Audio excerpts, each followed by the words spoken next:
Hey everyone, Stefan from DryFire Ninja here. So in this video I'm going to tell you real quick about a method to both Live and DryFire that I used I think pretty successfully this year that helped me progress a lot.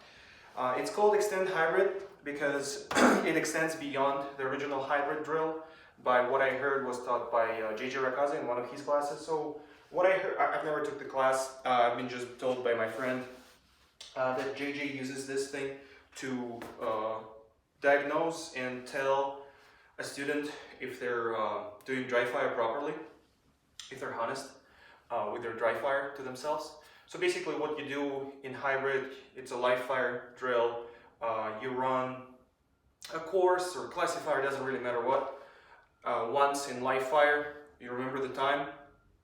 You run it as you would in a match environment, so with acceptable hits. Then you run it again, but every shot, instead of actually breaking the shot, even though you're loaded, you just grab the trigger. So you just go to the wall and you let it go. So just instead of normal shot, and normal shot is basically prep, break, you just do prep, prep, prep, prep, prep, prep, prep, prep. My gun is Mike Pence now, huh? Anyway, so you prep all the shots except the very last shot, and last shot you break it. And the trick is that you look at the time, and your time should be equal to your LiveFire time. And if your time is noticeably faster, then it means in DryFire you're just swiping the targets and going as fast as you think you see stuff, but you're not really activating trigger control that you would in LiveFire, or you're doing something like weird, or your recoil control is just so bad that in DryFire you can go much faster. So the trick to hybrid, even the original hybrid, is two things. First, tell yourself if you're honest or not about DryFire and fix it if you need to, and second, you start blending in LiveFire and DryFire. Extended hybrid goes beyond that. We start using it in DryFire. That allows you to, if you do like a classifier or something, that basically allows you to work on your tension control. Like a lot of times you would fail a hybrid, and failing a hybrid is basically going bang or going click, not on the last shot. Just reset the drill if you do that. You will fail it usually before, like let's say a press, you will fail it right before the reload because you start changing your tension. But you can do it in field courses and like 32 rounders running around, and you will feel the difference in when you're going around the corner. Maybe you will break the shot when you don't want to. Sometimes when you're leaving the position, entering the position, sometimes when you're transitioning from easier shot to harder shot or harder shot to easier shot. It really gives you this additional feedback on how your body is going. It's really kind of like you're the pilot and your body is like a spaceship, and it's just another way to diagnose how your body is performing, because when you're just starting, hybrid will basically help you with trigger control, but when you're advancing like B class and beyond, I would say it allows you to attach a debugger into this automatic or semi-automatic, fully semi-automatic processes going on in your body during shooting the stage, and it gives you additional introspect and ways to fix and improve different aspects of your shooting. Anyway, before we go to the extended hybrid, let's talk a little bit about theory. So to progress from nothing, D class, to GM, one thing that's going to help you along the road the most is just working on your fundamentals. The stronger fundamentals, even though if you fuck up everything else, are gonna make you a GM class shooter. Maybe not winning nationals, well, definitely not winning nationals without like movement, but it's definitely gonna help you like go all the way. So fundamentals are the key. The problem with fundamentals is nobody really knows what they are, especially things like follow through. What the fuck is a follow through? So I simplified it for myself into just three things. Starting with the most important one, grip. And technique to the grip is actually not as important as just strength of your grip. Then trigger.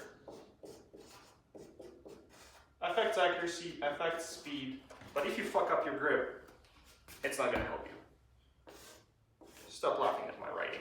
And then at the very end, visuals. That's a follow through, that's a side picture, side alignment, that's ability to see your sights in recoil, understand their relation to target, things like that. So, grip, trigger, visuals. Fundamentals are basically byproduct of your training, and you can address fundamentals isolated, like grip for example. You can address it isolated by working out.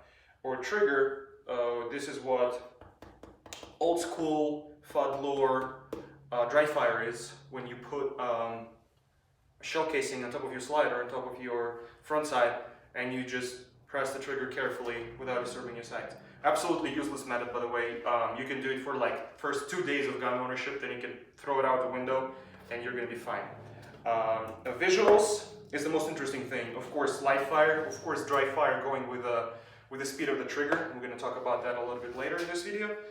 And I shit you not, video games, if you have a good monitor, if you have a video card and a video game that allows you to track some things in something that looks like a recoil, even strategy games work. So originally visual speed comes from, at least for me, it comes from interview on some podcast, I forgot which one was it, with Magwell who said he got a lot of visual speed playing StarCraft 2, so RTS, just ability to perceive information fast, make decisions and click stuff. You can do it in shooters, of course, and you probably like shooters more than RTSs if you're a shooter. I personally prefer PUBG because it doesn't have a lot of UI, a lot of noise, a lot of like arcade elements, like you get a kill, you get bonus points, achievement unlocked, stuff like that. Really, I would like just something that just gives me a crosshair or iron sights, and I can just track this stuff like going in recoil or red dot, it doesn't matter. But what you need really is faster than 60 Hz monitor, that's for sure. Ideally 144 or beyond. And you need your video card and your game actually working at this 100 plus FPS. Because if you don't do that, you're just like not training yourself to see fast enough because your hardware is just slow. It just gives you frame. You might think that, oh, 24 FPS is all we need for movies. Well, movies suck. You cannot really train your visual speed at movies. You need to see beyond 100 FPS. It's huge, really. Like, make an upgrade from 60 Hz monitor to 144 and make sure your FPS is actually above 100 and you will see the difference pretty quick. Anyway, this is how we do isolation. The hybrid works on these two, the most important fundamentals, trigger and the grip. Now, what the fuck is extended hybrid? Extended hybrid it's something that can be done in DryFire. So because it's a DryFire, we have no bang, it means timer is not picking up shit. Now we don't need to have the bang, the last shot. So now we don't have a concept of last shot anymore, we have a concept of a critical shot. It's especially good for triggers like this one, like 2011, 1911, where you have a prep, you have a click, and after that you have a prep and you have a sear movement. So basically, before you only have disconnector movement, the trigger shoe movement. Now when the sear movement happens, you have a click and you go beyond the original prep. This is the original prep, this is sear movement beyond the wall prep. This is really the best type of trigger to work hybrid on. You can do it with a Glock, but with a Glock,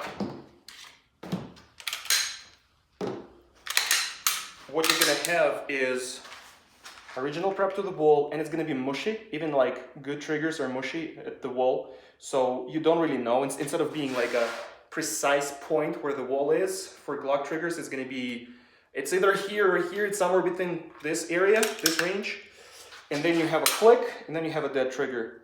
You can still press on the dead trigger, and this will show you how much like impact of your force is really going into the frame, and if it's changing your sights, your position of your sights, basically your point of aim. So it helps too. With the strikers, other type of trigger, kind of like M&P or P320, it will give you, it has a trigger return spring, so even if you click, you will have some movement. It's not ideal, but it's better than nothing. Might be better than a Glock, might be not. I don't have experience with M&P or SIG triggers a lot to say, so I don't know, but it still works. And then there's another component to the trigger, is the reset. Unlike some people will tell you that you should never ride the reset, it's really a way to faster shooting and really fast splits. The problem of a trigger freeze when you don't let go of the trigger enough is a big one, and it happens to everybody all the time at the top level and at the bottom level. And yes, it has something to do with the reset and riding it, but all you need to do to mitigate this is just open your finger past the reset point. Just for a fraction of a second, I kind of lose contact with the trigger. Now, how do we train for that? So I explained the critical shot. I should probably put this out there. So let's make it here. Critical shot.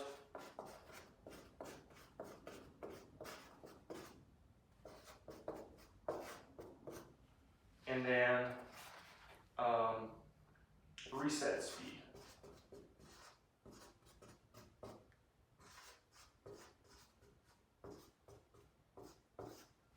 Now these can be used together, they can be used separately. Critical shot, let's say I'm doing this at 10 yards. I have, at simulated 10 yards, I'm going to be at 5 yards in my garage. This is full alpha, this is full alpha, this is half alpha vertical. This I can cover with this wall if I put it like all the way like this, and it's like not there. Or I can designate the headshot as a critical shot here. So let's say I do 2 on each. The first one to here would be a critical shot because I know that my sight alignment and my gun alignment to the target is not perfect on my first shot. So my first shot on this guy would be critical. So what I will do is prep, click, all the way, press, all the way, press, all the way, press, all the way, press, all the way, press. Let's say now I'm going for like I want to control my tension on the reload, but then my critical shot would be the first shot after reload, doesn't matter where it happens.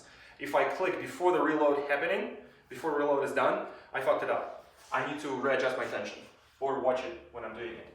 Or let's say I'm doing 2 each freestyle, reload, 2 each strong hand.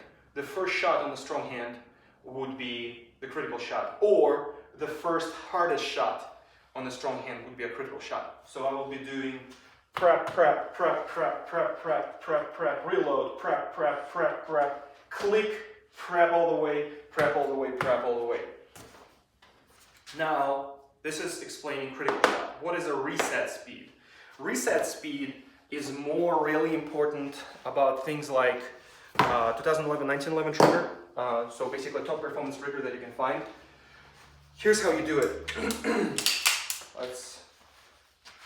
So I only really do it in freestyle DryFire because there's no way I can shoot as fast as my trigger allows me to in strong hand or weak hand, at least not at distances 5 yards and further away. Basically what this is, you get a good grip. I'm going to show you with the one hand, but this is really for freestyle for me. So I get a good grip, make it really strong, press the trigger, keep it there, and now with strong grip already established and before the reset I'm all the way to the back. I go to the target, I align the sight picture perfectly, and then I let go of the trigger quickly, instantly, just make a shot. So basically this, like as fast as I can after reset, after I feel that it reset, I'm just going bang. And remembering the speed at which I was able to reset and click the trigger, I'm engaging all the targets. So if normally in DryFire I would engage, let's say I'm a much further distance, so right now I'm really close, but let's say I'm really far. At normal distance I would do something like prep. But if I'm doing reset speed, it's going to be, so I'm going to set up my reset and then just go.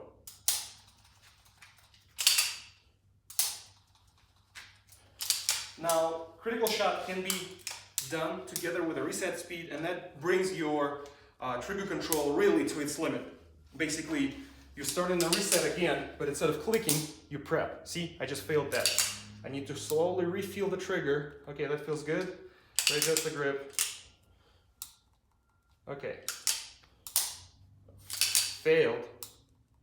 Now I can feel it. Now let's see if I can do it here. So I'm gonna reload. Left to right, reload, right to left, critical shot, the first headshot.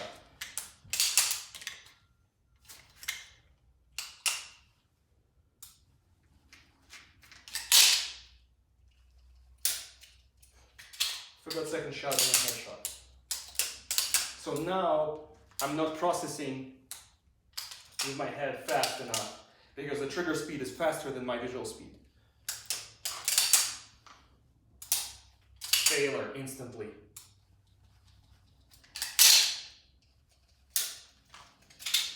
See the delay there? When you switch from one type of prep to another type of prep, you're gonna have a delay.